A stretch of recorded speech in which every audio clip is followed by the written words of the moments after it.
আপনারা দেখতে পাচ্ছেন প্রথমে যে ঘোড়াটি অবস্থান করেছেন সেটা কিন্তু ওই ভারত ইন্ডিয়া থেকে আমদানি করে নিয়ে আসা হয়েছে। মাত্র বয়স হল 16 দিন বাংলাদেশে অবস্থান করার সেই ঘোড়া কিন্তু আপনারা খেয়ে দেখতে পাচ্ছেন অসাধারণভাবে এক চক্র পূর্ণ করলেন। ওই ভারত থেকে উৎপাদিত মাত্র বাংলাদেশে অবস্থান করছেন 16 দিন, সেখানে কিন্তু আজকের এই ঘোড়া প্রথম অবস্থানে রয়েছে। তৃতীয় দিনের ঘোড়া প্রথম অবস্থানের অধিকার অবস্থানে রয়েছে অসাধারণভাবে কিন্তু দেখা যাক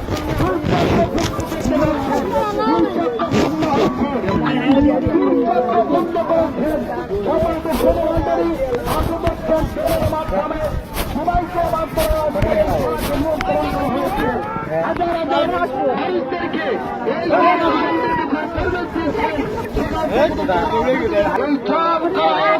দেখতে পারবে 3 চক্র পূর্ণ করার জন্য সামনে গিয়েছেন 3 চক্র পূর্ণ করার জন্য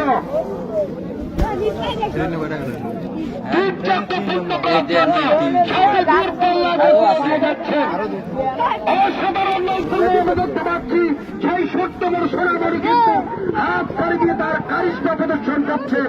অসাধারণ ভাবে হাত ছাড়ি দিয়ে কিন্তু টিকিট করার জন্য সামনে এগিয়ে যাচ্ছেন। দেখা যাক অসাধারণ ভাবে কিন্তু সামনে এগিয়ে যাচ্ছেন।